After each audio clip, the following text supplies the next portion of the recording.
क्या हालचाल है बच्चों? आइए स्वागत करते हैं आपका आज की अगली ऑर्गेनिक की क्लास में। पिछली क्लास में मैंने आपको एलिमिनेशन पूरा खत्म करा दिया। एलिमिनेशन में लास्ट में हमने पढ़ा था पायरोलिसिस ऑफ एमीन ऑक्साइड और हमने सब्स्टिट्यूशन वर्सेस एलिमिनेशन और पायरोलिसिस ऑफ एमीन ऑक्साइड के कुछ क्वेश्चंस भी आपको दिए थे। ठीक है, तो आज हम क्या करेंगे, आगे बढ़ेंगे, नया चैप्टर भी चालू करेंगे और करेंगे होमवर्क डिस्कशन से स्टार्ट। होमवर्क डिस्कशन में आपको मैंने सीट में क्या दिया था, एक्सरसाइज सब्स्टिट्यूशन एलिमिनेशन की सीट थी, एक्सरसाइज 2B और जेईई मेंस भी मैंने करने को कहा था।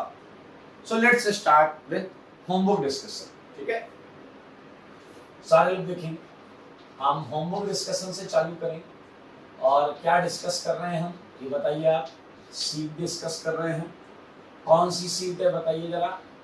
Substitution and elimination.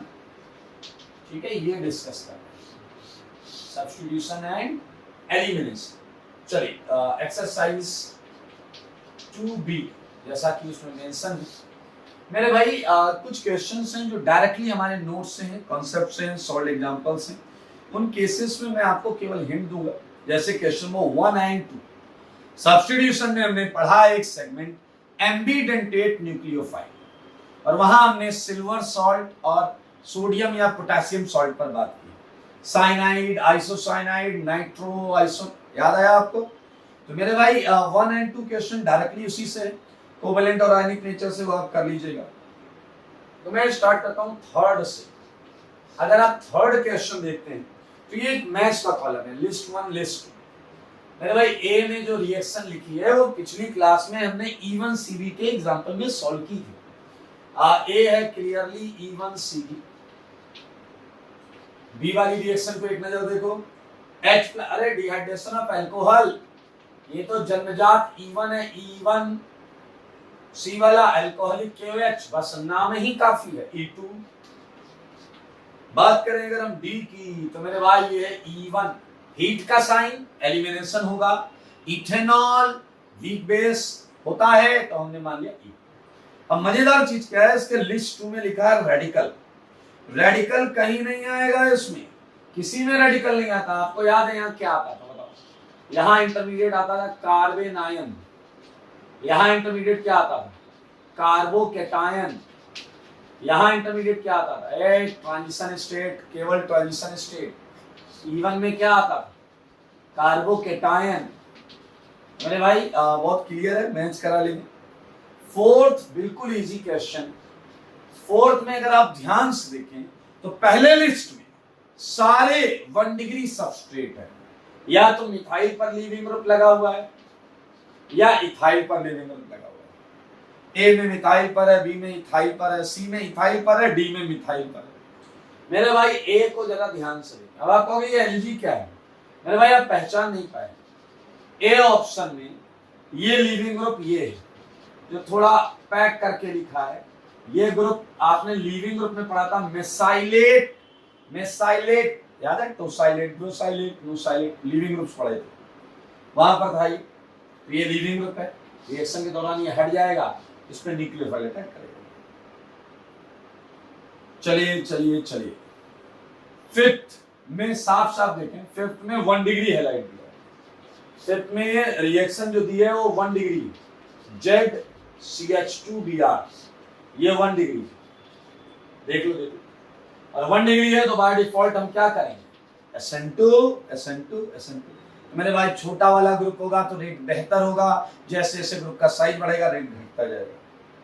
Question number 6 मेरे भाई, 6 हमने पिछली क्लास में पढ़ा है। देखो कॉलम 2 का जो पहला है, कॉलम 2 का जो फर्स्ट है, याद करो ये है Cope elimination, I mean pyrolysis of amine oxide, जो पिछली क्लास में सबसे लास्ट में पढ़ा है, pyrolysis of amine oxide.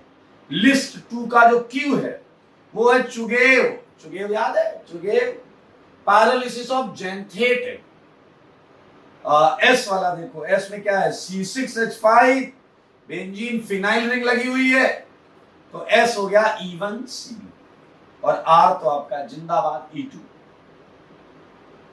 Okay, question number 7 में दो टर्म्स हैं जो आपको प्रॉब्लम कर रहे होंगे। एक है रेडियो सेलेक्टिव आर और एक है टी स्टीरियो स्पेसिफिक। तो ये दोनों चीजें आज मैं कराऊंगा हेडिंग डालकर, ठीक है? तब आप इससे कर लीजिए। 8th क्वेश्चन जो है, सारे लोग सुनना, पूरी ऑर्गेनिक में ऐसा वर्ड आएगा कंसर्टेड। ये वर्ड आता है कंसर्टेड। कंसर्टेड का मतलब होता है कि ट्रांजिशन स्टेट मैकेनिज्म। क्या होता है? Transition state mechanism, no intermediate. क्या है? Only TS is involve. Transition state mechanism, TS mechanism, सारे सुन लो, TS mechanism, transition state. Concerted का मतलब होता है उसी समय बॉन्ड का बनना और टूटना चल रहा होता है। Moving ahead with question number 9th question को देखें, सारे लोग 9th क्वेश्चन को देखें मेरे भाई। ए बी सी डी ई 5 चीजें दी हुई। ए है, ए से इधर क्या बना है? सी बना है। इधर क्या बना है? बी बना है। बी से इधर क्या बना है? डी बना है। और ए का मॉलिक्यूलर फॉर्मूला दिया है C6H11 दिया, देख लें हम। और इससे नीचे ई दिया है, ई। आई होप आपको दिख रहा हो। तो मेरे भाई आइए, क्या क्या दिया? फॉर्मूला भी है, इधर फॉर्मूला भी है C6H12, और कोई फॉर्मूला नहीं। बाकी बताया एक्टिव इनएक्टिव। तो कुछ इंफॉर्मेशन है हमारे पास। आओ सॉल्व करते हैं 9th। हमारे पास कुछ इंफॉर्मेशन है। जैसे देखो, ए के नीचे लिखा है डिक्लराइज Br2 वाटर। Br2 वाटर कौन डिक्लराइज करता है? सारे लोग देखना, ए क्या कर रहा है? डिक्लराइज Br2 वाटर। इसका मतलब क्या है? C double bond C confirm, इसके अंदर पाई बॉन्ड कंफर्म। दूसरा फॉर्मूले से पता चल रहा है, ए फॉर्मूला क्या है? देखो, C6H11Br कंफर्म हुआ है कि इसके अंदर एक DUU है, कंफर्म। इसके अंदर डिग्री ऑफ अनसैचुरेशन 1, और वो देखो वो 1 डिग्री ऑफ अनसैचुरेशन रिंग भी हो सकता है, पाई बॉन्ड भी हो सकता है। हमें पता है वो क्या है? Pi bond. Third point, data collect करो डेटा। ए के नीचे क्या लिखा है बेटा? ए के नीचे लिखा है कैन नॉट बी रिजॉल्व। मतलब A can not be resolve, इसका मतलब जानते हो आप? इसका मतलब जानते हो? A is optically inactive. A is optically inactive. Inactive है, ए ऑप्टिकली इनएक्टिव है। तो ये ए के बारे में हमें बहुत कुछ डेटा मिल गया। देखिए और भी डेटा है। बी के बारे में नॉन रिजॉल्वेबल। नॉन रिजॉल्वेबल का मतलब ये भी इनएक्टिव है। डी के नीचे लिखा सिमेट्रिकल एल्कीन। मेरे भाई ये देखो, ये कंपाउंड सिमेट्रिकल है, ये कंपाउंड सिमेट्रिकल है। तो अब आप ए के पॉसिबल स्ट्रक्चर्स पर चलो। पॉसिबल स्ट्रक्चर ऑफ ए में 6 कार्बन है। तो मेरे भाई 6 की चेन आ सकती है, सारे लोग देखें। 5 की चेन आ सकती है, सही है। और 4 की चेन आ सकती है, ये देखिए। और ये मेरे भाई इन सब में सिमेट्री की बात करें तो ये और ये सिमेट्रिकल लग रहा है, ये वाला भी सिमेट्रिकल लग रहा है। लेकिन थोड़ा सा हम कुछ चीजें यहां पर रखते हैं। एक डबल बॉन्ड रखो मेरे भाई, तुम कहीं भी डबल बॉन्ड रखो। चलो मान लेते हैं हमने यहां डबल बॉन्ड रखा। तो अब Br जो है, आप जरा ध्यान से एक और चीज देखें कि ए से बी कैसे बनाया है। ए से बी कैसे बनाया है? यहां पर डाला है HBr। ए से ई, सॉरी, ए से ई एल्कोहलिक KOH, यानी कि जो Br है वो E2 कर रहा है, यानी कि जो Br है उसे E2 से निकाला जा रहा है, यानी कि Br निकल पाए। इसके लिए Br को तुम डबल बॉन्ड पर तो लगाओगे नहीं, यहां यहां यहां यहां, यही कहीं लगाओगे, यहां यहां यहां या यहां। मेरे भाई यहां यहां लगाओगे तब तो गड़बड़ हो जाएगा, क्योंकि ये सेंटर कायरल हो जाएंगे, ये सेंटर कायरल हो जाएंगे, जबकि हमें पता है ऑप्टिकली इनएक्टिव। तो मेरे भाई साफ साफ दिख रहा है कि सबसे सिमेट्रिकल अगर सेगमेंट पर मैं जाता हूं, रैंडमली जाता हूं, तो मैं यहां पर ट्राई कर सकता हूं, डबल बॉन्ड यहां लगा लो, Br यहां लगा लो, एक केस। दूसरा केस, अगर आपको लग रहा है डबल यहां लगा लो, Br किनारे लगा लो, तो मेरे भाई ये केस इसलिए नहीं होगा क्योंकि ये सेंटर कायरल है और ए ऑप्टिकली इनएक्टिव है, तो ये वाला केस खल्लास। अगर मैं इस पर ध्यान से देखिए, ए है ये, तो HBr डालकर भी बनाओ, HBr डालकर भी बनाओ, इस पे HBr डालोगे तो क्या बनेगा, इस पे HBr डालोगे तो ये बनेगा। और मैंने भाई आखिरी में अपने साथ डाला जिंक हीट, और जिंक हीट आपको याद है रेडिकल रिएक्शन में, वुड्स रिएक्शन के लास्ट में हमने पढ़ा था फिटिग, वुड्स फिटिग, उलमैन, उसी में एक रिएक्शन थी फ्रैंकलाइन, ZnBr2 निकल जाएगा and you would get the only symmetrical alkene here. So it's a very clear, this is your A, this is your A, this is your B, this is your D. इस पे anti Markovnikov करा लो, anti Markovnikov.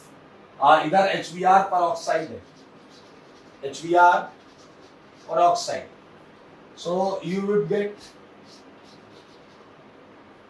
ये इधर आएगा Br, ये आपका क्या हो जाएगा C, and what would be E, E बताओ, E में कंजुगेटेड डबल बॉन्ड आ जाएगा, E बनाओ ना, ये हो गया E, ये E हो जाएगा।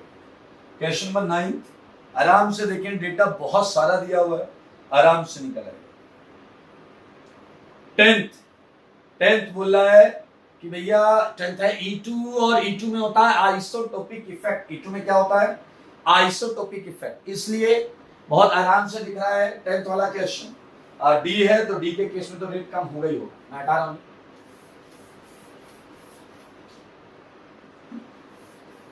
डी के केस में, ड्यूटेरियम के केस में रेट कम होता ही है।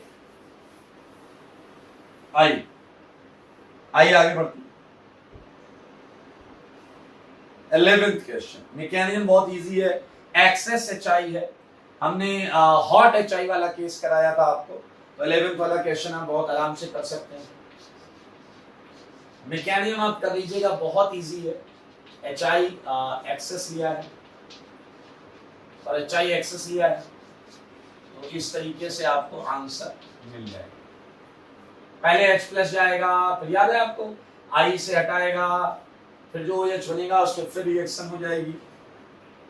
12th वाला क्वेश्चन है बहुत हलवा, बट बहुत बार पूछा जाता है। 12th का A जो है वो E2 है और B जो है वो SN2, क्योंकि B में है CH3X और वो पैदा ही SN2 होने के लिए, करने के लिए हुआ है, और जबकि E2 विलियमसन ईथर सिंथेसिस। तो मेरे भाई बहुत आसानी से आपको आंसर मिल जाएगा। ओके, सो नाउ 13 तक ट्राई करना। 13 बहुत आसान है। एक प्राइमरी एल्काइल ब्रोमाइड है A, C4H9Br, प्राइमरी बोला गया है, तो प्राइमरी में आपके पास दो ही ऑप्शन हो सकते हैं। इसके आइसोमर बनाना, दो ही प्राइमरी बना पाओगे, इसके आइसोमर में दो ही प्राइमरी बनेंगे। कह रहा है इसे एल्कोहलिक QS से करा दिया गया, एल्कोहलिक QS से, तो एक B मिल गया। सोचो अगर इसे एल्कोहलिक QS से कराते तो ये मिलता, और नीचे वाले को कराते तो ये मिलता। देखते हैं इनमें से कौन सा सही है। कह रहा B को HBr से कराया, B को HBr, इस पे HBr जोड़ दो, मेरे भाई ये मिला, और इस वाले से ये मिलेगा और इस वाले से ये मिलेगा। ये कह रहा है एक A का आइसोमर मिला है। क्या मिला है? Isomer of A। देखो ये लेकर चलते तो उसका ये आइसोमर है, पोजीशन आइसोमर चलेगा। ये लेकर चलते ये भी पोजीशन आइसोमर, अभी तक कोई डिस्टिंक्शन नहीं हुआ। अब कह रहा when A is reacted with sodium metal, A को जब हमने रिएक्शन कराया है सोडियम मेटल के साथ, रिएक्शन समझ में आई कौन सी? Wurtz reaction. A का हमने कराया सोडियम मेटल के साथ, तो इसने कंपाउंड D दिया है, और D का फॉर्मूला है C8H18। तो चलो सोचो ये क्या दे देगा, ये सीधा डाइमर हो जाएगा इसका, 2 2 4 2 6 2 8, या तो इससे ये मिलेगा, इससे क्या मिलेगा, ये देखो, इससे ये मिलेगा, और कार्बन कम है इसमें से, 1 2 3 4, ठीक था भाई, ये मिलेगा, ये आंसर है तो ये मिलेगा, ये है तो ये मिलेगा।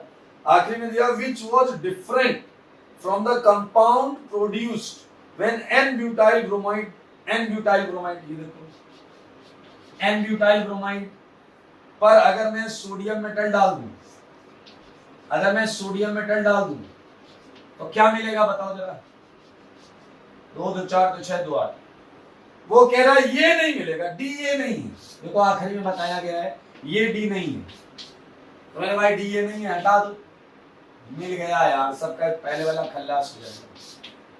आखिरी में डी के 2 केसेस में एक लाइन दी हुई है जिसमें बोला गया है कि डी वो नहीं है जो n butyl bromide sodium metal से देता है, तो यार लीनियर वाला केस गायब हो गया, बस अपना अपना काम हो गया। Okay, let's start JEE main. JEE main बहुत इजी क्वेश्चन है। Look at question number 1, it's a clear cut SN1। मैंने भाई मेरा सिंपल फंडा है, सब्स्टिट्यूशन तो अंधे को भी दिख जाएगा, Br हटकर OH लगाया, यूनिमोलिकुलर या बायमोलिकुलर, इसके लिए आपको बस इतना देखना है कि वीक बेस या वीक न्यूक्लियोफाइल है, क्योंकि वीक के केस में यूनिमोलिकुलर सेगमेंट या रिएक्शन होती है। चलिए, तो आप जेईई मेन निकाल सकते हैं। 1 2 बहुत इजी है, थर्ड में नो रिएक्शन होगा, सेकंड के थर्ड में नो रिएक्शन होगा। हम डिस्कस कर रहे हैं जेईई मेन के क्वेश्चंस, ठीक है, याद रखना। थर्ड का भी same concept. Question number 3, 2 iodine है, एक आयोडीन बेंजीन पर ही लगा है, तो बेंजीन पर लगा हुआ आयोडीन आप सब्स्टिट्यूट नहीं कर पाएंगे। फोर्थ क्वेश्चन का आंसर अभी दिमाग में रख लेना, इट्स अ DDT। ये अभी हम पढ़ेंगे आगे, ये हम आगे पढ़ेंगे। ये क्लोरोबेंजीन और ये होता है आपका क्लोरल CCl3 और ये है H2SO4। तो मेरे भाई जो आंसर मिलता है वो अभी आपको बहुत ज्यादा दिमाग नहीं लगाना है, वो मिलता है DDT, वो मिलता है DDT। तो ये एक क्या है, क्या है ये DDT, सुना है कभी? ये है कीटनाशक, इंसेक्टिसाइड। आप लोग सावधान रहिएगा इससे, अरे यार मतलब समझ लो। फिफ्थ सीधा सीधा SN2, fifth is direct SN2। और आपको पता है बेंजीन या एराइल या विनाइल सिस्टम से अगर सबस्ट्रेट लीविंग ग्रुप लगा है तो ना वो SN1 करता है ना वो SN2 करता है। 6 क्वेश्चन पे चलते हैं। Which of the following on heating with KOH produces acetaldehyde? तो मेरे भाई सबसे रिएक्शन करा लो, जब सबसे रिएक्शन कराओगे, अच्छा क्वेश्चन है वैसे, थोड़ा सा अच्छा है। 6 का थर्ड ऑप्शन देखना, आपको ये दिया गया। मेरे भाई आप बताओ, ये इलेक्ट्रोफाइल है और बाकी सबसे अच्छा इलेक्ट्रोफाइल है क्योंकि यहां पाई बॉन्ड है, OH माइनस यहां अटैक करेगा, OH माइनस यहां अटैक करेगा, ठीक है। OH माइनस अटैक करेगा तो आंसर एसिड आ जाएगा, आई मीन एसिड सॉल्ट। ये रिएक्टिव सबसे ज्यादा है, लेकिन हमारी रिक्वायरमेंट है एल्डिहाइड। सेकंड वाला देखो, सेकंड में एक ही कार्बन पर 2 Cl है, अगर KOH SN2 कर रहा है तो दोनों को चुन चुन कर हटाएगा, चुन चुन कर, और 2 OH से फिर आप क्या निकाल दीजिएगा, वाटर। वाटर निकालते हैं क्या बन जाएगा, एल्डिहाइड। एल्डिहाइड आ गया वैसे। सेकंड आंसर, एक ही कार्बन पर 2 Cl है, 2 OH चाहिए, वाटर निकलेगा, एल्डिहाइड आंसर। 7, अरे SN1 ये तो कब से निकाल ले आप। SN1 मींस होता है ईज ऑफ डिसोसिएशन, या देसी तरीके से बोले तो कैटायन स्टेबिलिटी। एक विलियमसन ईथर सिंथेसिस का है, ऑप्शंस देख के करिएगा, 110% सही हो जाएगा।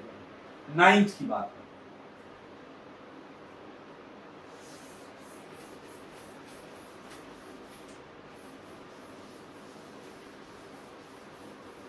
आई 9th की बात करते हैं। 9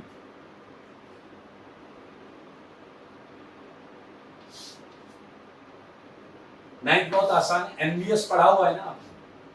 अरे तो टेंशन क्यों ले रहे हो, एनबीएस लगाता है एलाइलिक पोजीशन पर बीआर, ये लगाया बीआर। अब एक्वस K2CO3 है, यही मात खाते हो तुम लोग, एक्वस K2CO3। अब ये क्या है, KOH ही तो है, ये KOH ही तो है। KOH क्या करेगा, बीआर को हटा देगा। लो आंसर एंजॉय करो, एंजॉय करो, आंसर एंजॉय करो। 10th इलेक्ट्रोफिलिक एडिशन है, हमने पढ़ा हुआ है। 11th डायरेक्ट SN1 है, डायरेक्ट SN1 लिखा हुआ है, कैटायन स्टेबिलिटी या ईज ऑफ डिसोसिएशन। अब देखिए 12 जैसा क्वेश्चन, इसमें कुछ भी नहीं। 12 क्वेश्चन कह रहा है विच ऑफ द फॉलोइंग, कोई है यहां पर कुछ है, upon treatment with tertiary butoxide. आपको मैंने बताया है ये एलिमिनेशन करने के लिए पैदा हुआ, एलिमिनेशन E2। अगर ठीक है, कह रहा है ये डाल दो और फॉलोड बाय वाटर। क्लियर, ध्यान से सुनना, यहां कोई कंपाउंड है अननोन, 4 ऑप्शन है ABCD, उसमें से सेलेक्ट करना। इस पे ये डाला गया, ये डाला गया, ठीक है। कह रहा जो मिला है वो ब्रोमीन वाटर, ब्रोमीन वाटर का कलर डिक्लराइज नहीं कर पा रहा है, कलर डिक्लराइज नहीं हो रहा है। कलर या नेगेटिव टेस्ट लिख दो, सीधा सीधा लिखो नेगेटिव टेस्ट, कलर डिक्लराइज नहीं हो रहा, नहीं हो रहा है तो यहां डबल बॉन्ड नहीं है, डबल बॉन्ड नहीं है, डबल बॉन्ड नहीं है, लेकिन ये तो यार एलिमिनेशन ही करता है। डबल बॉन्ड नहीं है लेकिन ये तो एलिमिनेशन ही करता है। अब ऑप्शन पर नजर डालो, ऑप्शन पर नजर डालो तो आपको पहला ऑप्शन ऐसा मिलेगा, इसमें एलिमिनेशन हो ही नहीं सकता। पहला ऑप्शन ऐसा मिलेगा, इसमें एलिमिनेशन हो ही नहीं सकता। मेरे भाई एक कार्बन से लीविंग ग्रुप हटाकर कैसे डबल बनाइएगा, कम से कम 2 कार्बन तो चाहिए ना भाई। अरे यहाँ डबल थोड़े बन पाएगा, कार्बन डबल बॉन्ड कार्बन नहीं आएगा यहाँ, बहुत क्लियर है। बाकी सब में डबल आ सकता है, इसलिए बाकी जो सारे के सारे वो पॉजिटिव टेस्ट देंगे, फर्स्ट वाला नेगेटिव देगा। तो मेरे भाई 14th डायरेक्ट E2 है, तो आप इसे रखते हैं 15 तक, ठीक है। 15 तक हमने इसे डिस्कस किया है, बाकी आप अगली क्लास में कर लीजिएगा। हम आगे बढ़ेंगे और नया टॉपिक चालू करेंगे। नया टॉपिक बहुत जंगल टॉपिक है और बहुत ही इंपॉर्टेंट टॉपिक है, ठीक है, इसलिए मैं ये हटाऊंगा।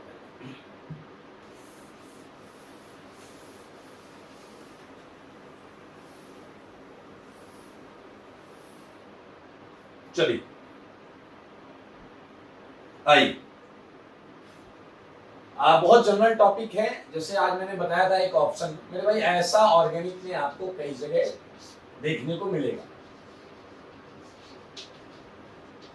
Regio selective reaction.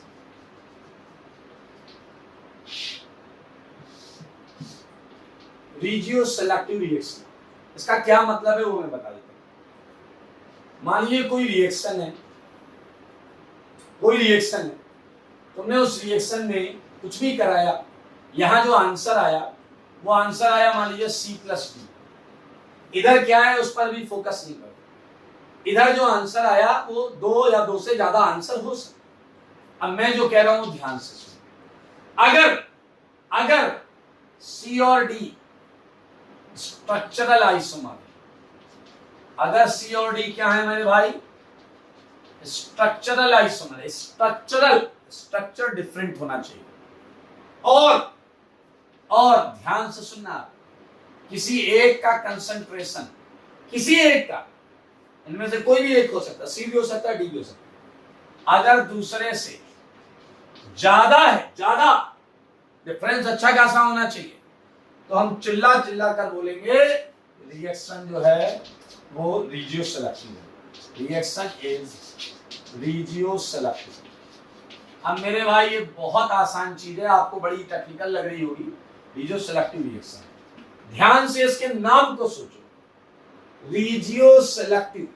रीजियो लिया गया, रीजन जगह, साइट, पोजीशन, रीजन सुना ना, रीजन, उस जगह से रीजियो।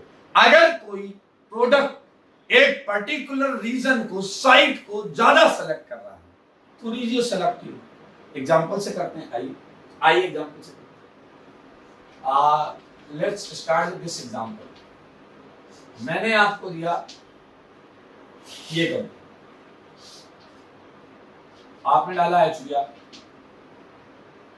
तो बताइए ये प्रोडक्ट, ऑलमोस्ट ये प्रोडक्ट मिलेगी या नहीं? मैं आपको एक और इंटरेस्टिंग डेटा दे रहा हूं। ये एनसीईआरटी 12th की एनसीईआरटी का क्वेश्चन, ये 12th की एनसीईआरटी का क्वेश्चन मिलेगा। ये एनसीईआरटी में ये भी थोड़ा बनाया हुआ है, लेकिन आपको ये पता है कि ये जो होगा ये मिलेगा आराम से अराउंड 90%, और ये मिलेगा 10%।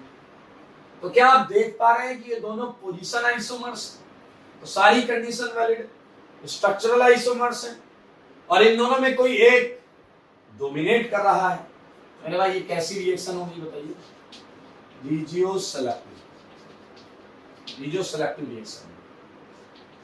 ऐसे हम बहुत सारी क्वेश्चंस कर सकते हैं। जैसे मैं एक और चीज देता हूं,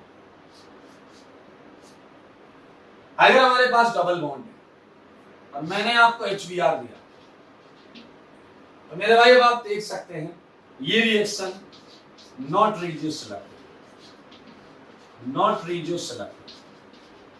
ये रीजियो सेलेक्टिव नहीं, क्योंकि आप देख सकते हैं चाहे HBR की जगह आप DBR ले लो, DBR फर्क नहीं पड़ता, HBR लो या DBR लो, D यहाँ BR यहाँ, या फिर D यहाँ BR यहाँ, बात बराबर है। ये दोनों प्रोडक्ट बराबर अमाउंट में होगी।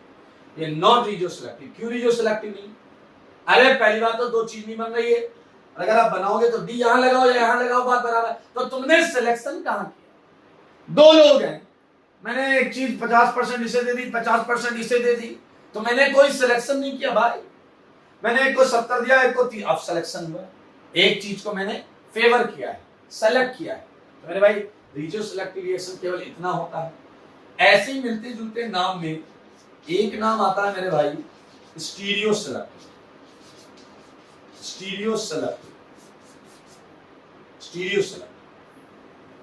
मेरे भाई सेम है।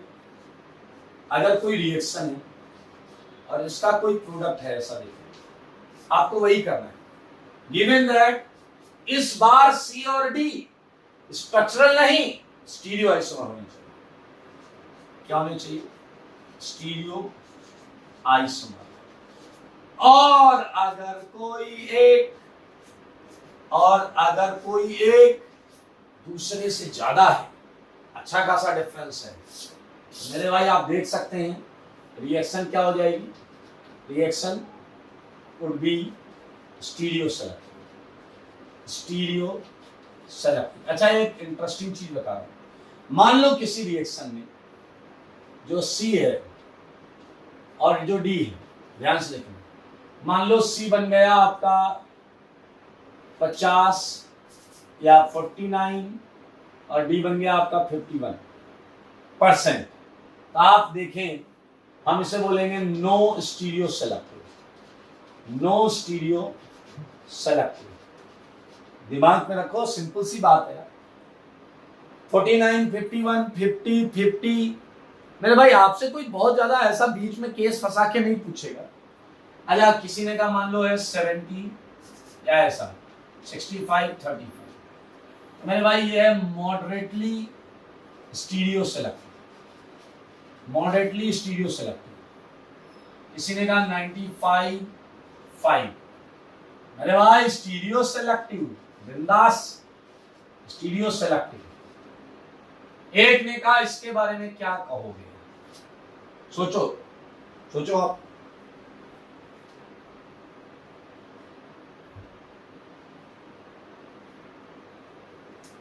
हंड्रेड टू 0 के बारे में क्या कहेंगे? मेरे भाई ये हो गया स्टीरियो स्पेसिफिक। ये क्या हो गया बताइए? ये एक ऐसा केस हो गया स्टीरियो स्पेसिफिक, जब एक यूनिक एक आंसर आ रहा है, 100 स्पेसिफिकली एक ही स्टीरियो आइसोमर आंसर आ रहा है, ये स्टीरियो स्पेसिफिक केस होगा। तो मतलब आप देखिए स्टीरियो सेलेक्टिव तो है ही, इसे स्टीरियो सेलेक्टिव तो बोलेंगे ही, बट ये एक स्पेसिफिक केस है इसलिए स्टीरियो स्पेसिफिक। तो मेरे भाई ये याद रखिएगा, नोट में हम इसे लिख सकते हैं,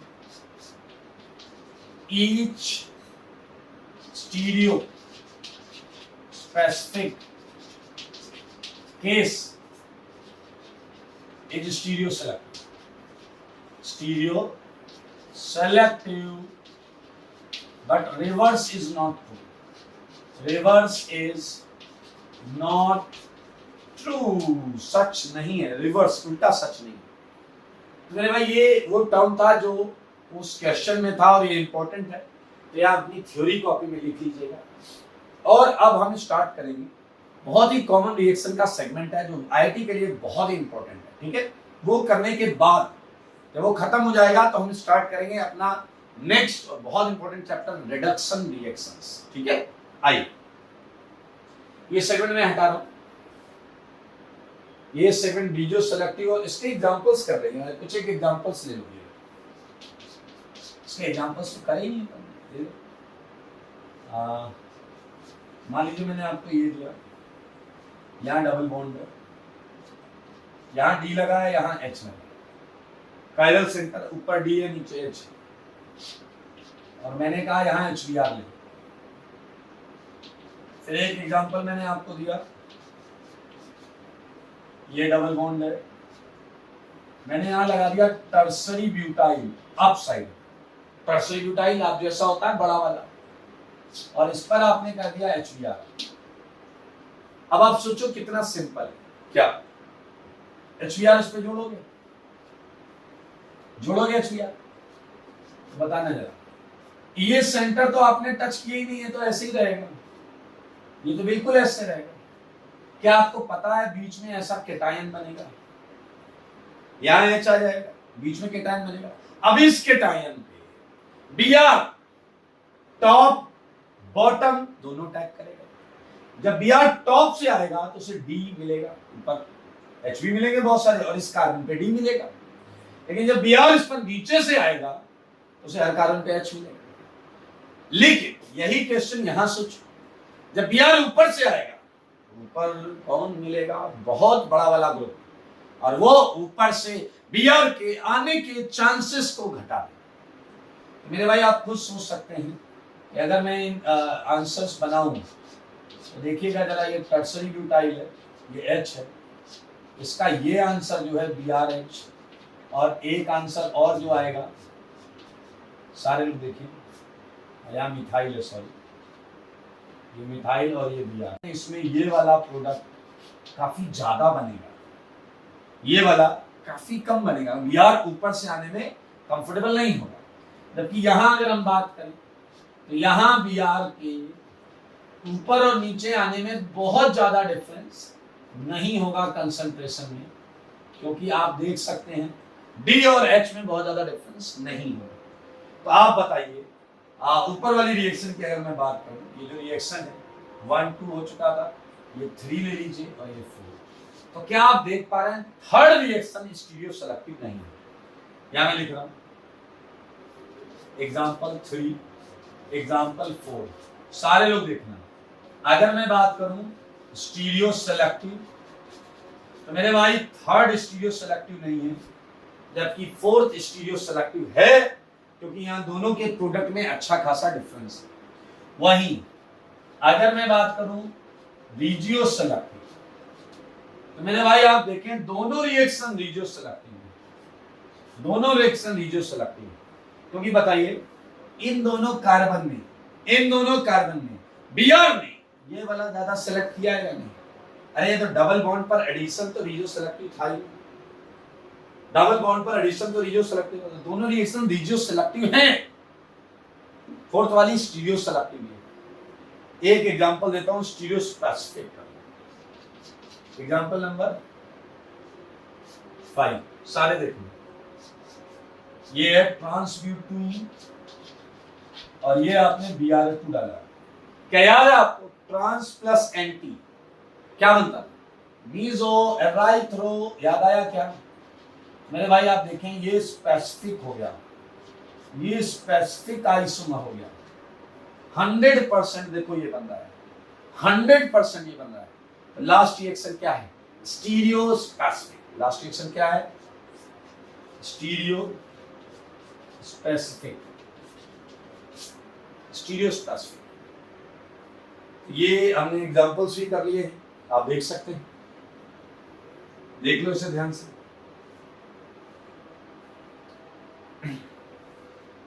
ओके, मैं इसे हटा रहा हूं भाई लोग।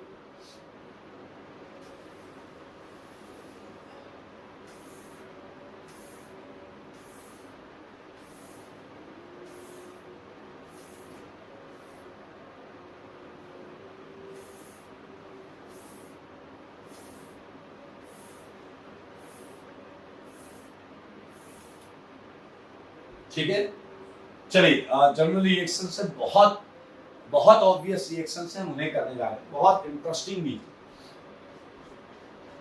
मैं लिख रहा हूं कि इंपॉर्टेंट रिएक्शन ऑफ कार्बोनाइट। सबसे पहले देखिए फर्स्ट पॉइंट, रिएक्शन विद, मेरे भाई महा इंपॉर्टेंट लगा लेना है, ये आईआईटी हर साल पूछता है, ये आईआईटी हर साल पूछता है, हर साल, और बहुत ऑब्वियस भी है। Reaction with primary amine. Primary amine को मैंने ऐसे कैटेगराइज कर दिया, आपको पता है प्राइमरी अमीन में NH2 होगा, प्राइमरी अमीन में NH2 होगा। अब एक और चीज होगी, कोई एक चीज कोई और होगी, उसे हमने जेड लिख दिया। कोई कॉन्सेप्ट या रॉकेट साइंस नहीं है सर, जेड क्यों लिखा? हम आर लिखे तो लिख लो R, B C D E F G H, 26 alphabet में जो मना है वो लिख लो। ये NH2 होना चाहिए साथ में आपके, ये वेरी कर सकता है, कुछ भी हो सकता है, ठीक है। तो रिएक्शन विद प्राइमरी अमीन कौन करेगा? Reaction carbonyl, C double bond दो। मेरे भाई जितना हो सकता है उतनी बार इसके ऊपर मोस्ट इंपॉर्टेंट है, बहुत ज्यादा इंपॉर्टेंट। आइए अब इस रिएक्शन के बारे में सारे सीक्रेट आपको बता। जब इसके सामने कोई भी ऐसा कंपाउंड आता है NH2Z टाइप का, मेरे भाई ये कंपाउंड जल छोड़ देता है। क्या छोड़ देता है? जल। और आपको मिलता है C डबल बॉन्ड NZ। सारे लोग देखें, ये आंसर खत्म। मैं जेड वेरी करता रहूंगा, ये आंसर फिक्स रहेगा आपका, जेड बदलते रहना बस, इधर भी इधर भी। समझ में आया? बहुत इंपॉर्टेंट रिएक्शन है। अब इस रिएक्शन में एक मजेदार चीज होती है, रिएक्शन के एरो के ऊपर या नीचे लिखा होता है pH 4.5 to 6। क्या लिखा होता है भाई लोग? pH 4.5 to 6। इसका क्या मतलब है कि इस रिएक्शन के दौरान हम इसके बीच की एक pH वैल्यू मेंटेन करते हैं, इसके बीच की एक pH वैल्यू मेंटेन करते हैं। क्या आपके दिमाग में आ गया कि यार ये तो एसिडिक कंडीशन है, pH 7 से कम है, एसिडिक कंडीशन है। हाँ, लेकिन हम उस H+ के कंसंट्रेशन को कंट्रोल्ड स्टेज में यूज करते हैं, ना ज्यादा कम ना ज्यादा। मैंने भाई देख लो 4.5 to 6। अब ये वैल्यू तो एक्सपेरिमेंटली आई होगी, लेकिन हम बात करेंगे कि सिरिंज में रखने का क्या फायदा होता है, क्या नुकसान, सब बात करेंगे। This is all about. अब मैं आपको कुछ बातें बताऊंगा जो पूरी ऑर्गेनिक में वैलिड है, इसलिए ध्यान से सुनिए। आइए मेरे भाई शुरुआत यहीं से करते हैं, why this condition is used. ठीक है, तो चलो मैं आपको मैकेनिज्म पर लेकर चलूं, उससे पहले एक छोटा सा सिचुएशन बेस्ड क्वेश्चन है। मान लीजिए आप एक बिजनेसमैन है, मान लीजिए आपने क्या किया, आपने 100 कुछ भी 100 चीज खरीद लिया। मान लीजिए आपने 100 पेन खरीद लिए या कुछ भी 100 चीज खरीद ली। अब आपने उसे खरीदा है 100 चीज को 10,000, और अब आप उसे बेचने बैठे, अब आप उसे बेचने जा रहे हैं और आपने कहा कि 10 गुना मुनाफा कमाऊंगा, और आपने 1 लाख रुपए में उसे बेचना। तो अब आप बैठे हैं, 1 दिन हो गए, 2 दिन हो गए, 3 दिन हो गए, 4 दिन हो गए, 5 दिन हो गए, कोई कस्टमर ही नहीं आ रहा। अरे तो बुद्धिमानी किस चीज में है? मुनाफा कम कर लो, 10,000 का लाए हो, 20,000 में बेच लो, जल्दी बिक जाएगा, दोबारा ले आओ फिर बेच लो। सुनना क्या मतलब है इसका मेरे भाई, सारे लोग देखना, सारे कार्बोनाइल ये इलेक्ट्रोफिलिक होता है, ये इलेक्ट्रोफिलिक होता है, इलेक्ट्रोफाइल होता है। यहां नाइट्रोजन पर लोन पेयर होने की वजह से ये न्यूक्लियोफिलिक। अच्छी बात है, इलेक्ट्रोफाइल के पास न्यूक्लियोफाइल नहीं आएगा तो कौन आएगा भाई? ये इलेक्ट्रोफाइल है, ये न्यूक्लियोफाइल। बट प्रॉब्लम क्या है, ये भी न्यूट्रल है, न्यूट्रल, और ये भी न्यूट्रल है। मेरे भाई ये इलेक्ट्रोफाइल है लेकिन ये बहुत अच्छा इलेक्ट्रोफाइल नहीं, ये न्यूक्लियोफाइल है लेकिन ये बहुत अच्छा न्यूक्लियोफाइल नहीं। तो अब रिएक्शन के रेट को कैटलाइज करने के लिए या तो मैं इसकी इलेक्ट्रोफिलिसिटी बढ़ाऊं, इलेक्ट्रॉन लेने की क्षमता बढ़ाऊं, या इसकी इलेक्ट्रॉन देने की क्षमता बढ़ाऊं। कोई एक काम तो करना, या तो इसकी इलेक्ट्रॉन लेने की क्षमता बढ़ाऊं या इसकी इलेक्ट्रॉन देने की क्षमता बढ़ाऊं। कुछ तो एक काम करना पड़ेगा भाई, ऐसे नहीं चलेगा। इसलिए थोड़ा रिस्क लिया जाता है, थोड़ा रिस्क लिया जाता है। भैया यार ऐसे तो reaction slow slow slow slow पता नहीं कब तक होगी। एसिडिक कंडीशन पीएच 7 से कम लेने का प्रयास होता है। पीएच 7 से कम लेने का फायदा क्या है वो बताओ मेरे भाई, मुझे बताओ। अगर मैं इसकी इलेक्ट्रोफिलिसिटी बढ़ाना चाहता हूं, इलेक्ट्रोफिलिसिटी, तो इस कार्बन पर मतलब सीधा सीधा ये हो गया ना, इस कार्बन पे प्लस बढ़ा दो, इस कार्बन पे पहले कुछ प्लस होगा। मैं कह रहा हूं मैं इसकी इलेक्ट्रोफिलिसिटी बढ़ाना चाहता हूं, पार्शियल प्लस है यार, है तो ओवरऑल न्यूट्रल ही, लेकिन इसकी इलेक्ट्रोफिलिसिटी बढ़ाने का मतलब है इसका प्लस बढ़ाना।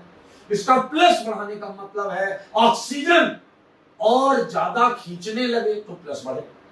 मैंने ऑक्सीजन से कहा है ऑक्सीजन चलो और ज्यादा खींचो, ऑक्सीजन ने कहा सर क्या बात करते हो, इलेक्ट्रोनेगेटिविटी और पोलराइजेशन के एक्सटेंट से ज्यादा मैं खींच नहीं सकता, आपके कहने से थोड़ा खींचने लगूं। मैंने कहा तुम इलेक्ट्रोनेगेटिविटी की दुहाई दे रहे हो, कह रहा हाँ। मैंने कहा तुम्हारी इलेक्ट्रोनेगेटिविटी बढ़ा दूं तो, उसने कहा तो ज्यादा खींच लूंगा। पॉइंट है, पॉइंट है, पॉइंट है। सुना मेरे भाई, जो पीएच लेस देन 7 पर H प्लस होते हैं वो H प्लस इलेक्ट्रॉन लेने के चक्कर में इस ऑक्सीजन पर अटैक कर जाता है।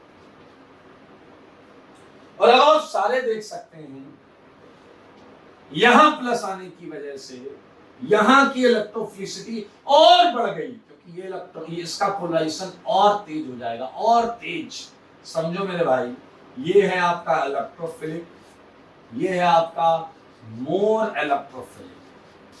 समझो बात को समझो, ये ज्यादा इलेक्ट्रोफिलिक। पूरी ऑर्गेनिक में नोटिस करना, अगर दोनों न्यूट्रल हैं तो पीएच लेस देन 7 लेना कंपलसरी होगा।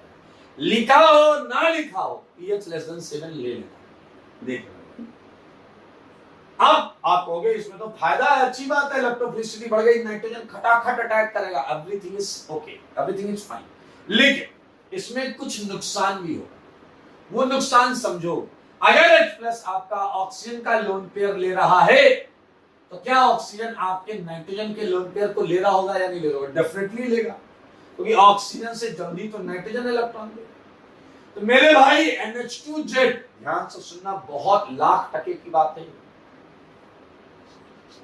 सारे लोग देखना। H+ जो आपने लिया है वो H+ इन मॉलिक्यूल्स को ये बनाएगा या नहीं बनाएगा?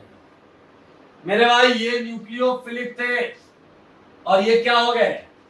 लेस या नॉन न्यूक्लियोफिलिक। अब इसका लोन पेयर तो खा गया H+, तो फायदा है तो थोड़ा नुकसान भी है। H+ ने अगर यहां आकर इसकी इलेक्ट्रोफिलिसिटी बढ़ाई है तो वो कई न्यूक्लियोफाइल मॉलिक्यूल्स को नलीफाई कर देगा, उसकी न्यूक्लियोफिलिसिटी खराब कर देगा। मेरे भाई तुम्हारा सामान रखे रखे खराब हो जाए, इससे अच्छा थोड़े बहुत घाटे में बेच लो। मेरे भाई मान लो ये पहले 1000 मॉलिक्यूल्स थे और ये 1000 मॉलिक्यूल्स थे, 1000 मॉलिक्यूल्स थे। 10 दिन हो गए, 5 मॉलिक्यूल इसके, 5 मॉलिक्यूल इसके, रिएक्शन करके आगे जा रहे। अपना पेशेंस लेवल जवाब दे गया, अपन ने H+ ले लिया 7 से नीचे।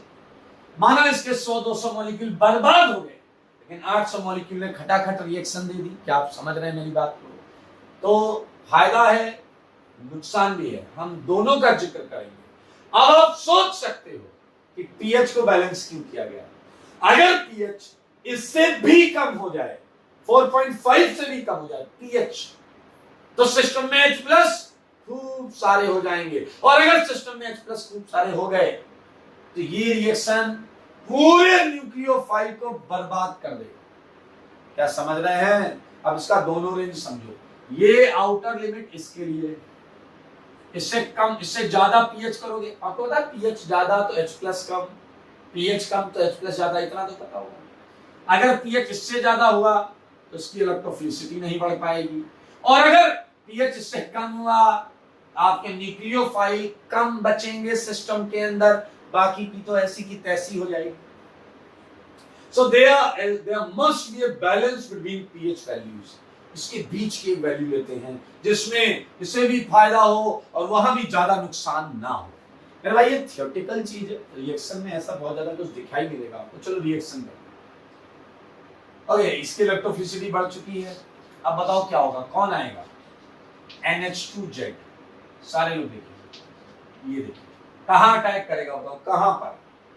क्लियरली आपको दिख रहा है, यहां अटैक करेगा,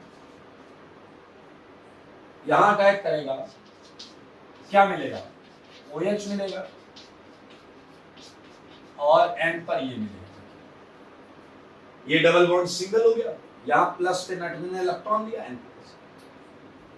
अब बताओ ये क्या छोड़ दे? H प्लस छोड़ दे, और बनने वाली चीज को देखो, OH NH Z। सिस्टम में H प्लस है। अब ये H प्लस कहां अटैक करेगा, आप खुद सोचो। लोन पेयर यहां भी है, लोन पेयर यहां भी है।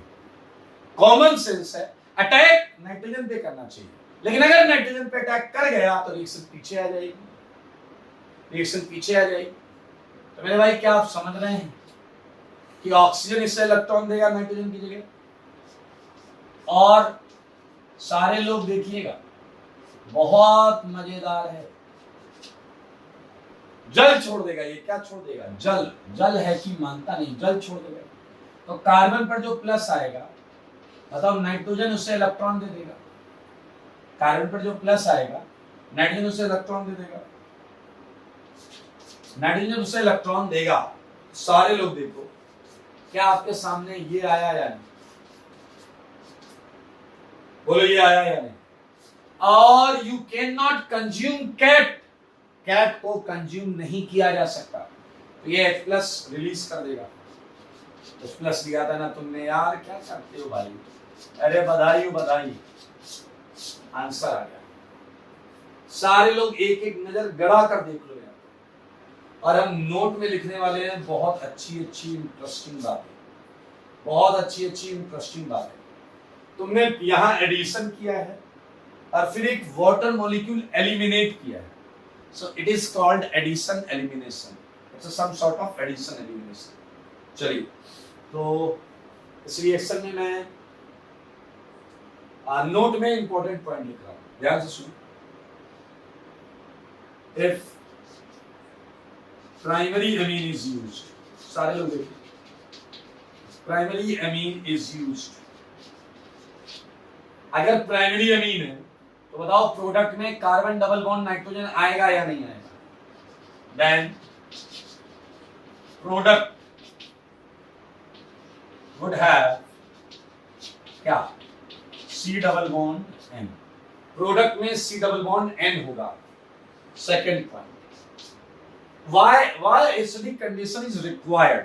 ध्यान से सुनेंगे। एसिडिक कंडीशन रिक्वायर्ड होती है ताकि वो कार्बोनाइल की इलेक्ट्रोफिलिसिटी को बढ़ा सके। ध्यान से रखें, pH less than 7, pH less than 7 is used, ध्यान से सुनेंगे, to increase इलेक्ट्रोफिलिसिटी। पूरी ऑर्गेनिक में ये लाइन वैलिड है, याद रखना। Electrophilicity of carbonyl, of carbonyl. सारे देखना, बहुत मजेदार है। कार्बोनाइल कंपाउंड की इलेक्ट्रोफिलिसिटी को बढ़ाने के लिए यूज होता अब एक बहुत अच्छा क्वेश्चन मैं आपसे पूछूंगा, अगर पीएच का ये रेंज पर हम बात करने जा रहे हैं, तो एक बार मैं बात करूंगा पीएच इक्वल टू 4.5 पर, और एक बार मैं बात करूंगा पीएच इक्वल टू 6 पर। ठीक है, तो सोचो और ध्यान से सोचो, सारे लोग ध्यान से सोचो। At pH equal to 4.5, please आप सारे लोग ये सोचकर बताओ कि पीएच अगर 4.5 है तो आरडीएस कौन सा स्टेप होगा, सोच कर बता। अगर पीएच 4.5 है तो आरडीएस कौन सा स्टेप होगा, सोचिए।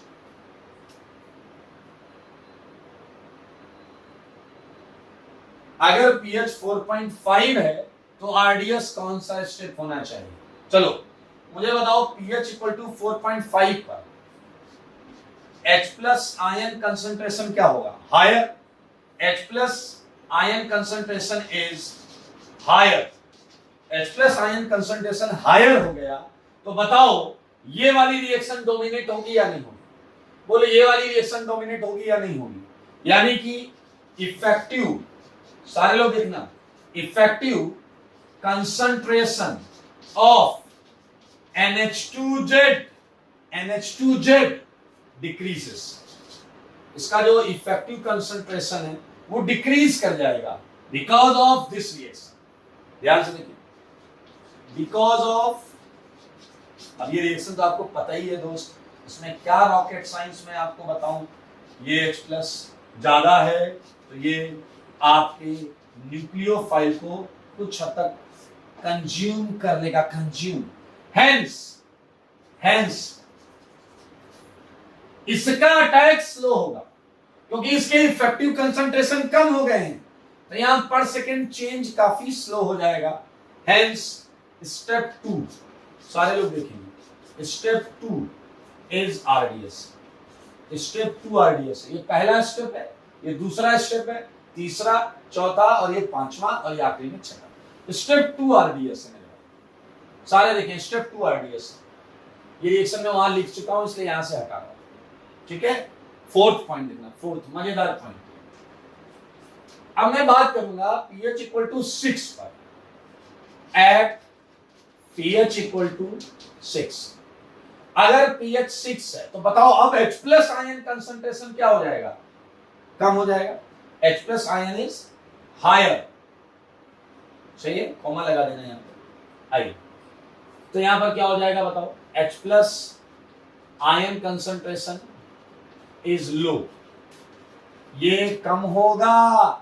तो मेरे भाई तुमने H प्लस यहां यूज किया, ये तो समझ में आता है, दोबारा H प्लस यहां यूज किया, दोबारा H प्लस यहां यूज किया, और अगर H प्लस आयन कम होगा तो ये वाला स्टेप जो है ये स्लो रहेगा क्योंकि H प्लस आयन इतने ज्यादा अवेलेबल नहीं होंगे। तो step 1 2 3 4, hence step 4 is RDS. RDS समझ में आया? मुझे एक बात बताओ, अगर 4.5 4.5 ले रहे हैं तो ये स्टेप स्लो है, 6 ले रहे हैं तो ये स्टेप स्लो है। जब तुम लेबोरेटरी में जाते हो, कोई प्रोडक्ट बनाने का प्रयास करते हो, तो क्या तुम सोचते हो कि रिएक्शन स्लो होनी चाहिए? नहीं, हम रिएक्शन में प्रोडक्ट अच्छे रेट से पाना चाहते हैं, इसलिए हम ना तो 4.5 लेंगे ना 6 लेंगे, हम इसके बीच की एक पीएच वैल्यू लेंगे ताकि ये वाला स्टेप भी आपका क्या हो जाए, बोलिए, स्पीड अप, और ये वाला स्टेप भी स्पीड अप हो जाए, यानी कि ऑप्टिमाइज किया गया है। और इस रेंज पर, इस रेंज में आरडीएस नहीं बताया जा सकता। हम या तो इस किनारे पर आरडीएस बता पाएंगे या इस किनारे पे जैसे बताया है, लेकिन इसके बीच में अगर बताओ 5.5 पर कितना होगा, हमें क्या पता, 5.4 पर हमें नहीं पता, टर्मिनल्स पर पूछेगा नहीं कोई, टर्मिनल पर ही पूछेगा। मेरे भाई ये बहुत इंपॉर्टेंट पॉइंट्स हैं, इंपॉर्टेंट उधर लगा हुआ है। अब एक मजेदार पॉइंट है जो अभी मैं इस पे लिखूंगा, मजेदार पॉइंट है जो मैं अभी इसमें लिखूंगा। पॉइंट्स बहुत सारे आएंगे, 5th आएगा, 6th पॉइंट आएगा, सब मैं लिखूंगा। ठीक है, तो चलो कुछ क्वेश्चन से चालू करते हैं। ये देख लो आप, रिएक्शन मैकेनिज्म नोट के पॉइंट। ठीक है, अब मैं आपको इसमें क्वेश्चंस कराने जा रहा हूं, ये 18 में क्वेश्चंस कराने जा रहा हूं। ठीक है, नोट में मैं पॉइंट दिखा दूंगा क्वेश्चंस के थ्रू।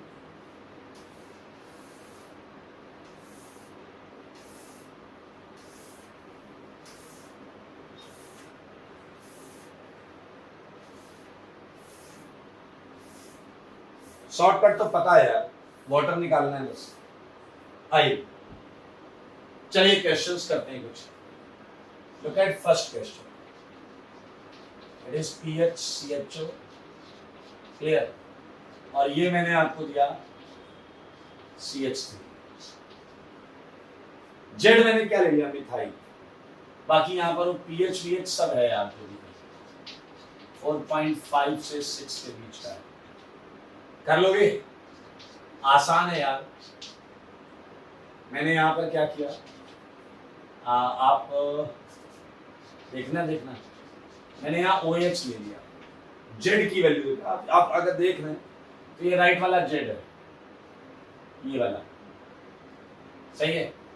वही बदल रहा हूं मैं, बाकी सब कुछ सेम है। वही बदल रहा हूं, बाकी सब कुछ सेम है। सारे लोग देखते हैं। ये देखो मैंने जेड को NH2 ले लिया, दो NH2। ओके, एक काम करते हैं, एक है छटा के मैं बेंजीन लगा लेता हूं। अरे यार आपको बस उतना ही देखना है, उससे ज्यादा जेड देखो। ये राइट वाला जेड है, राइट वाला। Look at question number 5। यहां पर है NH2, सेम चीज ले रहा हूं मैं, बस मैं एक काम कर रहा हूं कि इसके 2 और 4 पोजीशन पर मैं NO2 लगा दे रहा हूं। 2 और 4, उससे क्या फर्क पड़ता है, कुछ नहीं। राइट वाला जेड है, जेड वैसे ही रहेगा आंसर में। मेरे भाई ऐसे में बहुत सारी रिएक्शंस लिख सकता हूं। Look at one more reaction. और इसे आपको ढूंढना पड़ेगा आपकी बुद्धि से, मतलब बुद्धि लगानी पड़ेगी, क्योंकि इस कंपाउंड में देखो यहाँ 2 NH2 थे, तो ये दोनों सिमेट्रिकल है, तुम चाहे ये वाला इधर लो या वो वाला इधर लो, बात बराबर है। बट इन दिस कंपाउंड 6 ये NH2 और ये NH2 अलग अलग है, तो आपको सोचना पड़ेगा कौन सा NH2 एक्चुअली रिएक्शन करेगा और कौन सा NH2 जेड का हिस्सा होगा, ये सोचना पड़ेगा। चलिए, अब यार ये सारी रिएक्शंस में एक्चुअली बहुत ज्यादा कुछ नया नहीं है, आप खटाखट सबके आंसर बना सकते हो। फंडा वही पुराना, तुम्हारा बहाना, जल निकाल दो। क्या निकाल दो, जल। मेरे भाई जल छोड़ देगा ये। आंसर क्या है, PHCH डबल बॉन्ड NCH।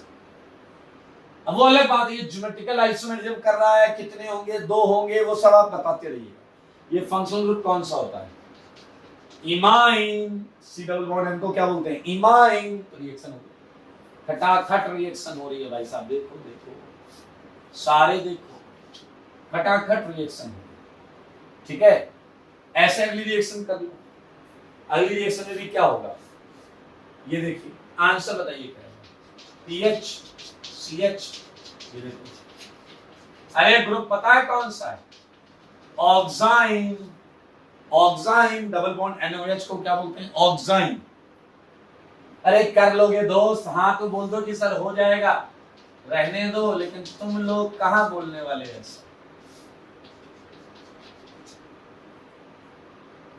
ऐसे कर, जेड इसका ये, इसका ये, इसका सारे कंप्लीट कर लेना पूरे के पूरे। PHCH डबल बॉन्ड NH, और ये PH लिख सकते हैं, फिनाइल बना। यहां पर भाई साहब जेड तो ये बड़ा वाला है आप जैसा, ये देखो ये है जेड, तो आंसर बना दीजिए। अपन तो इधर वाटर निकालेंगे, बस जेड वैसे ही रखना। हो गया PHCH डबल बॉन्ड NH। सारे लोग देखिएगा, ये NO2 है, ये NO2, ठीक है। और यहां सोचते रहिए, अभी हम कर लेंगे इसे। मेरे भाई इस रिएक्शन में नाम भी बहुत इंपॉर्टेंट। यहां जो कंपाउंड्स हैं, रिएक्टेंट्स हैं और प्रोडक्ट, रिएक्टेंट एंड प्रोडक्ट के नाम भी आपको पता होनी चाहिए, क्योंकि अगर आपको रिएक्टेंट प्रोडक्ट के नाम नहीं पता है तो ये भी आपको प्रॉब्लम करेगा, ठीक है। आइए मैं जैसे आपको नाम बताता हूं, NH2 क्या होता है, जैसे इसका नाम तो सबको पता है, मिथाइल एमीन। क्या नाम है बताओ भाई लोग, मिथाइल, और इसका नाम क्या है, एमीन। वैसे इसका नाम OH हाइड्रोक्सिल, OH की वजह से वो हाइड्रोक्सिल, और NH2 क्या है? एमीन। मेरे भाई NH2 को बोलते हैं हाइड्रोजीन। क्या बोलते हैं? हाइड्रोजीन। तो मेरे भाई ये भी था तो हाइड्रोजीन ही, बस क्या आ गया? फिनाइल। क्या आ गया मेरे भाई? फिनाइल। पूरा नाम क्या हो गया? Phenyl hydrazine. मेरे भाई ये क्या था? ये था तो फिनाइल हाइड्रोजीन, बट उसमें 2 और 4 पोजीशन पर। ये था तो फिनाइल हाइड्रोजीन, बस 2 और 4 पोजीशन पर क्या लगा दिया? NO2। तो क्या ये आपको 2,4 डाइनाइट्रो फिनाइल हाइड्रोजीन लग रहा है या नहीं लग रहा? 2,4 डाइनाइट्रो फिनाइल हाइड्रोजीन। बोलो, सारे बोलो। मेरे भाई प्यार से इसे 2,4 DNP बोलते हैं। 2,4 DNP, 2,4 डाइनाइट्रो फिनाइल हाइड्रोजीन। इसका एक और नाम है ब्रडीज रीजन। क्या नाम है भाई? ब्रडीज रीजन। ब्रडीज रीजन। मेरे भाई ये रिएक्शन वैसे बहुत इंपॉर्टेंट है, और उसमें भी ये सबसे इंपॉर्टेंट और ये सबसे इंपॉर्टेंट। क्या है नया, क्यों है इंपॉर्टेंट? 2,4 DNP जो है, इसे हम ब्रडीज रीजन भी बोलते हैं। ये दरअसल कलर्ड प्रोडक्ट देता है। ये कलर्ड होता है, ये कलर्ड प्रेसिपिटेट आता है। ऑरेंज, येलो, रेड, ये कलर्ड आते हैं। तो ये रिएक्शन को हम प्रैक्टिकल ऑर्गेनिक केमिस्ट्री में यूज करते हैं। दैट्स व्हाई इस रिएक्शन के भाव इतने बढ़ जाते हैं। और ये वाली रिएक्शन क्यों इंपॉर्टेंट है? कौन सा NH2 लिया जाएगा? केवल इसके लिए। मेरे भाई जो NH2 अच्छा न्यूक्लियोफाइल होगा वो लिया जाएगा। इसका लोन पेयर रेजोनेंस कर रहा है, इसका नहीं कर रहा है। I think you just get it answer. ये पलट के लिखना चाहिए। इसका लोन पेयर रेजोनेंस कर रहा है, इसका नहीं कर पा रहा है, इन दोनों का कर रहा है, इसका नहीं कर पा रहा है। तो मेरे भाई आप समझ जाएंगे कि जो ज्यादा न्यूक्लियोफिलिक है, ये NH2 मुझे उधर लिखना चाहिए, तो मैं लिख देता हूं NH2 NH CO NH2। बहुत इंपॉर्टेंट है, पूछ चुका है कि एडवांस में पूछ चुका है। तो मेरे भाई इधर तो वाटर निकल जाएगा। अब आपका आंसर जो आएगा बहुत इजी आंसर। क्या है आंसर बताइए? pH, इधर आएगा N, NH, CO, NH2। मेरे भाई इसका नाम की बात करें तो इसका नाम होता है सेमी कार्बेजाइड। सेमी कार्बेजाइड, ठीक है। जैसे आपने देखा प्रोडक्ट का नाम भी लिख रहे थे, हाइड्रोक्सिल से मिला ऑक्साइन, हाइड्रोजीन से मिलता है हाइड्रोजन। हाइड्रोजीन से क्या मिलता है? हाइड्राजोन। हाइड्राजोन। तो फिनाइल हाइड्रोजीन से क्या मिला होगा? Phenyl hydrazone. Phenyl hydrazone. 2,4 DNP में क्या मिला होगा? 2,4 DNP का हाइड्राजोन, हाइड्रोजीन था। हाइड्रोजीन से हाइड्राजोन मिलना तय है। तो अगर आप ध्यान से देखें तो 3 रिएक्शन में हाइड्राजोन मिला है। इन 3 रिएक्शन में आपको हाइड्राजोन मिला है। ध्यान से सुनना, एक छोटी से छोटी बात पर क्वेश्चन बना लिया जाता है। हाइड्राजोन। आप कहोगे लास्ट वाली रिएक्शन में क्या है? मेरे भाई सेमी कार्बेजाइड है, तो लास्ट वाली रिएक्शन का प्रोडक्ट कैटेगरी है semicarbazone. Carbazone, it's not a hydrazone. Semicarbazone, ये हाइड्राजोन होता है। हाइड्राजोन क्या सिंपल है, NN NN NN, इस टाइप का सेगमेंट मिलेगा। और ये आप देख लो, ये रिएक्शन आपके सामने होगी। अब कौन से पॉइंट मुझे यूज करने हैं नोट में? एक तो ये वाला पॉइंट मैं लिखूंगा, बहुत इंपॉर्टेंट पॉइंट है। 2,4 DNP, या इसका एक और नाम है ब्रडीज रीजन। ब्रडीज रीजन इज यूज्ड, सारे देखना, is used in POC, practical organic chemistry, to what? to identify carbonyl compounds. सुनना कार्बोनाइल कंपाउंड्स।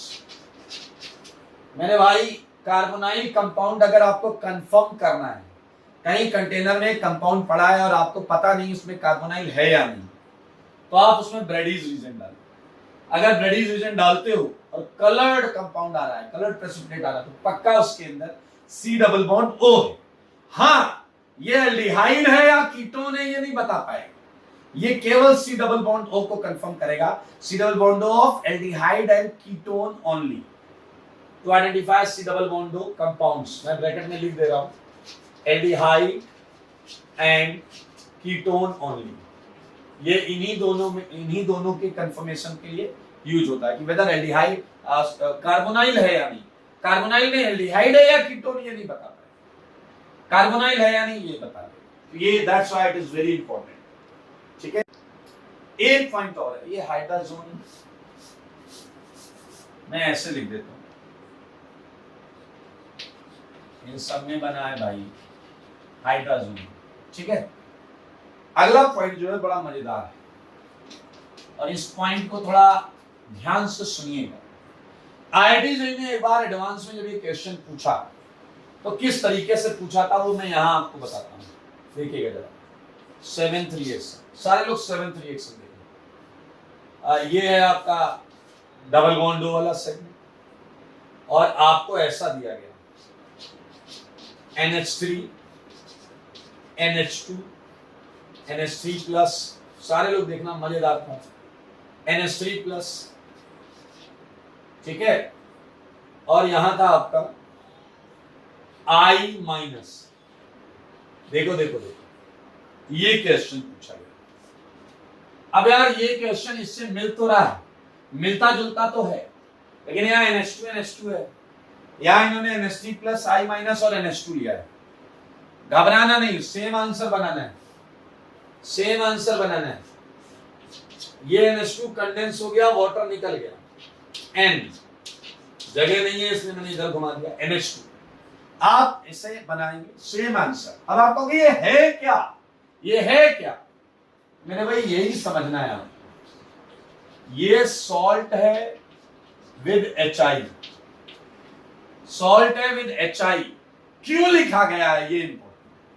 दरअसल सुनना एक मजेदार चीज, हाइड्रोजन कैटेगरी के साथ एक समस्या होती है, इनमें नाइट्रोजन लोन पेयर लेकर खुले में घूमते हैं। अब मेरे भाई दुनिया में जिसके पास भी इलेक्ट्रॉन डेंसिटी ज्यादा है, जिसके पास भी इलेक्ट्रॉन डेंसिटी ज्यादा है, वो चीज आसानी से ऑक्सीडाइज हो जाती है। तो मेरे भाई हाइड्रोजन कैटेगरीज ज्यादा इलेक्ट्रॉन डेंसिटी होने की वजह से, रिलेटिव है, सब कुछ रिलेटिव है, ऑक्सीडाइज होने का खतरा रहता है। इसलिए लेबोरेटरी में जब कंटेनर में हम इसे रखते हैं, लेबोरेटरी में जब हम इसे कंटेनर में रखते हैं, तो हम साथ में inorganic acid HX, HCl, HBr या HI डाल देते हैं और वो सॉल्ट फॉर्म में पड़ा रहता है। सॉल्ट फॉर्म में ऑक्सीडेशन की टेंडेंसी नहीं होती। मैं लिख रहा हूं यहां पर सेंस, ध्यान से देखेंगे सारे।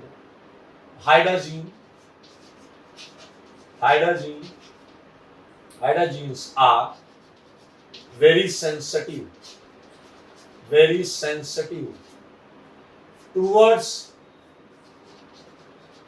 towards oxidation।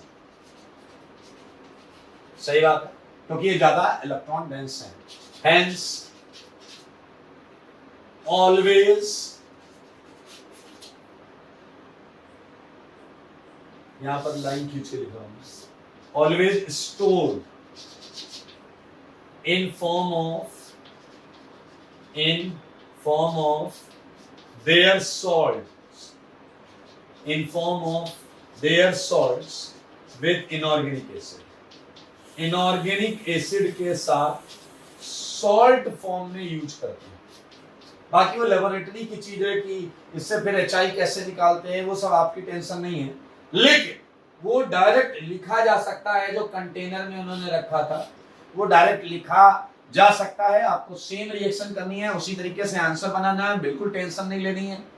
ऐसा आईडी पूछ चुका है। तो ये 2 पॉइंट्स हैं, 6 पॉइंट नहीं हटा रहा हूं बेटा यहां से।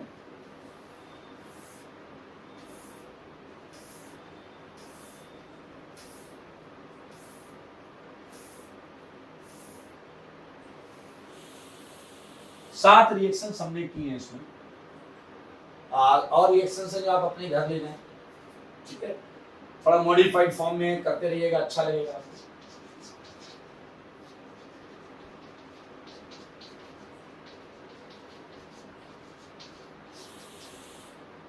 आइए अगले क्वेश्चन पे चलते हैं। एक बहुत इंपॉर्टेंट रिएक्शन, फॉर्मल्डिहाइड और अमोनिया, क्लियर, मोस्ट इंपॉर्टेंट है, 10th। ओके, सेम कॉन्सेप्ट पर अगर मैं आगे चलता हूं, ये डबल बॉन्ड हो, ये डबल बॉन्ड हो, तो मैं आपको देता हूं NH2 NH2। तो आप समझ रहे हैं, 2 हैं तो इधर भी 2 हैं, बुद्धि लगाना, 11 प्लस NH2OH, बुद्धि लगाना, पेंसिल से करना, 6 लाइन का गैप करना, पेंसिल से करना, 6 लाइन का गैप करना। 12th पर चलते हैं। 12th में ये देखिए मैंने क्वेश्चन दिया, डबल बॉन्ड हो, डबल बॉन्ड हो, और ये है अमोनिया एंड H+, वही है NH2ZN pH 4.5 to 6। इसी को मैं ऐसे लिख सकता हूँ, ammonium carbonate and delta, same चीज है, NH3H+ अमोनियम होगा, दिस यहां लिखना H2S डेल्टा। उसी से मॉडिफाइड रिएक्शंस हैं, तो आप प्रयास करिएगा सारे, बेटा प्रयास करना, खाली मत बैठना, बैठोगे खाली हाँ तो कुछ नहीं मिलेगा, याद रखना। और इधर है अमोनिया H+,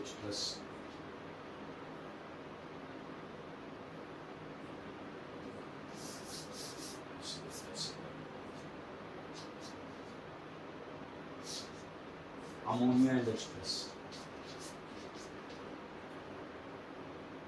ये कुछ क्वेश्चंस NH2Z पर जो पढ़ा है हमने आज, तो उसे कर लीजिएगा।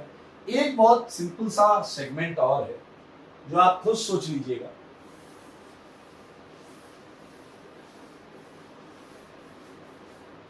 वो सेगमेंट ये है भाई कि अगर मैं आपको ये दे देता हूं, ध्यान से देखेंगे सारे लोग देखिएगा, ये CH3, ये C डबल बॉन्ड हो, ये CH3, और मैं नाइट्रोजन पर हाइड्रोजन तो दे रहा हूं, लेकिन मेरे भाई अब 2 जेड है, जेड अलग अलग है, और सेम कंडीशन है भाई, pH 4.5 to 6। मेरे भाई मैकेनिज्म के नाम पर आपको कुछ नया थोड़े करना है, एवरीथिंग इज सेम। अगर तुम्हें याद हो कि हमने कैसे किया था, आज ही किया है, भूल थोड़े सकते हो, भूल गए हो क्या? पहले H+ क्या बढ़ाएगा? इलेक्ट्रोफिलिसिटी, इलेक्ट्रोफिलिसिटी बढ़ाएगा। फिर मेरे भाई NHZ का नाइट्रोजन अटैक करेगा। अगर आपको याद हो तो पिछली मैकेनिज्म में एक हाइड्रोजन जो था उसे यहां मैंने Z डैश बना दिया। तो अगर आप ध्यान से देखेंगे तो आपको नया क्या मिलने वाला, यहाँ OH, यहाँ N, बिल्कुल सेम मैकेनिज्म थी, बिल्कुल सेम मैकेनिज्म थी। देखो फिर ये क्या छोड़ देगा, H+। और अब मैंने आपसे पूछा था कि बताओ H+ कहां जाएगा, सारे लोग देखना, मैंने पूछा था बताओ H+ कहां जाएगा, तो क्या जवाब दिया था आपने, नाइट्रोजन या OH। नाइट्रोजन पे मैंने इसलिए मना किया था कि अगर तुम H डालोगे तो रिएक्शन वापस जाएगी, तो तुमने OH पे करा दिया था। और बताओ OH पे जाते ही सारे लोग देखना, ये CH3, ये OH2+, और ये NZ डैश। बताओ अब होगा क्या, वाटर निकलेगा। मेरे भाई यही समझना है, यही समझना है। जब वाटर निकलेगा तब इस कार्बन पर क्या आएगा, प्लस, अब नाइट्रोजन भी इलेक्ट्रॉन दे सकता है, एलिमिनेशन वाला केस।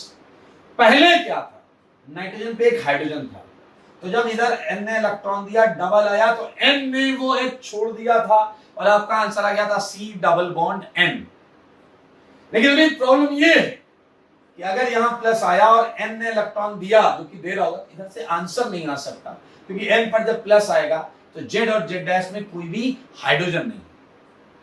तो मेरे भाई आप देख सकते हैं साफ साफ, इसके कार्बन के इस साइड पर H है, इस साइड पर H है, इस साइड पर नहीं है।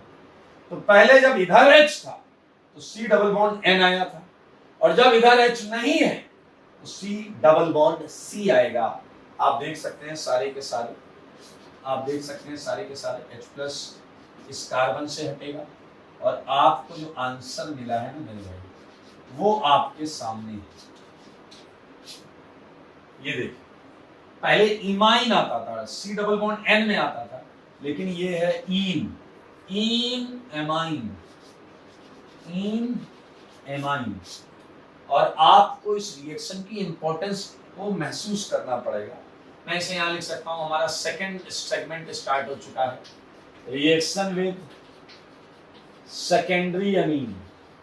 आप देख सकते हैं रिएक्शन विद सेकेंडरी अमीन, ये आपने रिएक्शन की है, अभी अभी रिएक्शन की है आपने।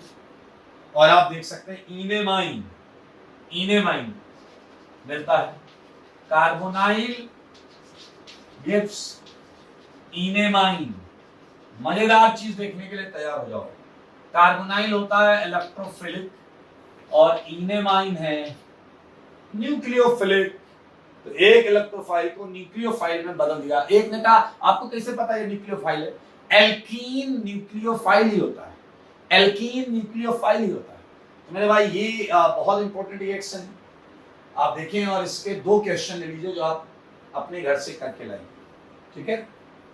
आपने नंबर सेम ही कर लेता, ये 15 क्वेश्चन है, और मैं बस आपको 16th और 17th देता हूँ जो आप अपने घर से करके लाएंगे, ठीक है? अपने घर से कर लीजिए। 16th डबल बॉन्ड दो, NH H plus and 17